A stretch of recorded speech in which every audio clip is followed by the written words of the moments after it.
दिमाग और मन पर कि वो जब चाहे, जितने समय के लिए चाहे, अपनी सांस, ब्रेन वेव्स, हृदय की धड़कन और शरीर में बहने वाले खून को रोक देते थे।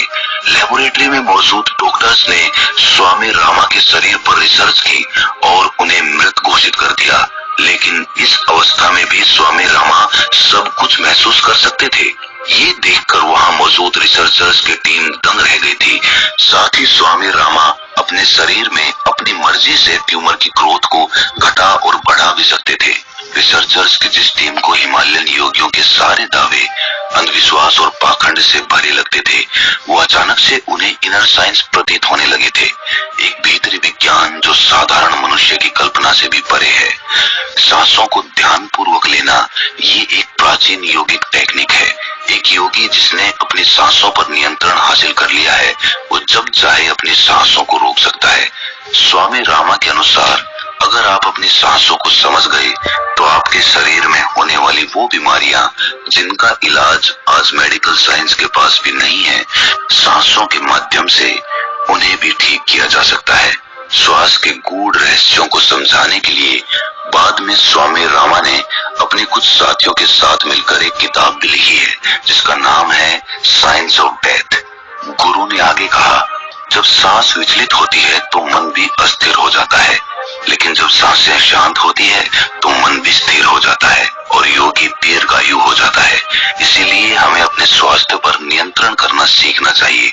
गुरु ने शिष्य की आंखों में देखते हुए कहा, तुम्हें क्या लगता है, क्या तुम जितनी लंबी सांसें अंदर लेते हो उतनी ही लंबी सांस बाहर भी निकालते हो?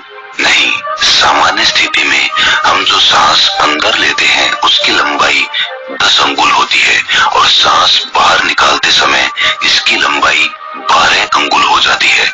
यहाँ 1 अंगुल का मतलब 1 अंगुली मोटाई से है। हमारी रोजमर्रा की जिंदगी में कुछ काम ऐसे होते हैं जिन्हें करते समय जितनी लंबी सांस अंदर जाती है उससे कई गुना ज्यादा लंबी सांस बाहर निकल जाती है।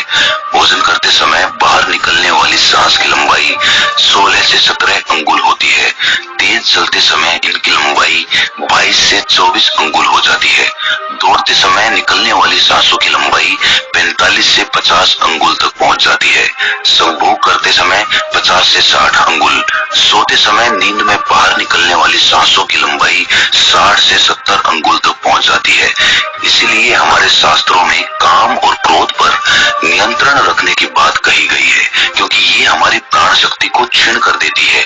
श्वास को इंसान की प्राण शक्ति भी कहा जाता है। जब एक 200 वर्षीय व्यक्ति से उसकी लंबी उम्र का राज पूछा गया तो उसने 2 ही चीजें बताई। पहला, नाभि तक भरकर पूरी सांस ले, और दूसरा, रीढ़ की हड्डी को हमेशा सीधा रखें।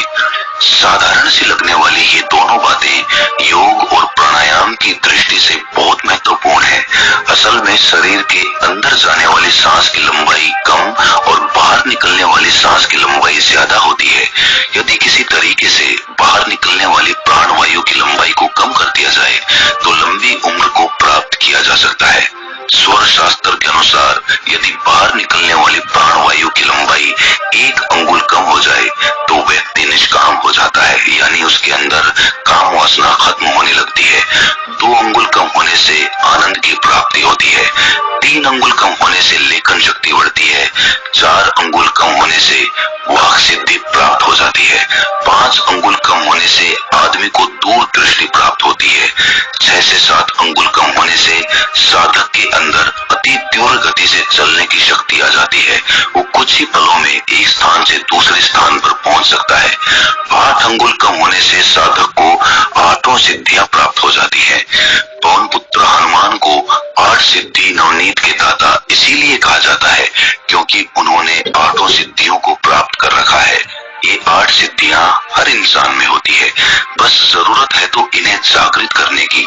बाहर निकलने वाली सांसों की लंबाई 12 अंगुल कम होने पर योगी को इच्छा मृत्यु प्राप्त हो जाती है।